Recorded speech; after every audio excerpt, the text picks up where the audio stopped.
یه ماشین لباسشویی هوشمند ساخته آلمانیا طراحی کردن که انگار از آینده اومده. ظاهرش مثل یه پورتال کوچیکه که توی دیوار جاساز شده.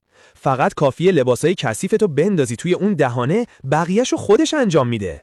به محض اینکه لباسا میرن داخل، یه لوله خلف فعال میشه و همه چیو میکشه میفرسته مستقیم به یه واحد شستشوی داخلی. اونجا دیگه خبری از دردسر شستن و خشک کردن نیست. سیستم خودش لباسا رو جدا میکنه، میشوره، خشک میکنه، حتی اتو هم میزنه.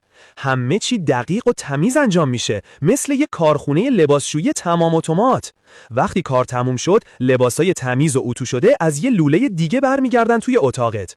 فقط درشونو باز میکنی، لباساتو در میاری و میپوشی. یه تجربه کاملا بدون دخالت دست و فوق‌العاده راحت که واقعا تعریف جدیدی از زندگی مدرن میده. به نظر دیوونه‌وار نیست؟ بنویس تو کامنتا ببینیم تو همچین چیزی رو میخوای یا نه.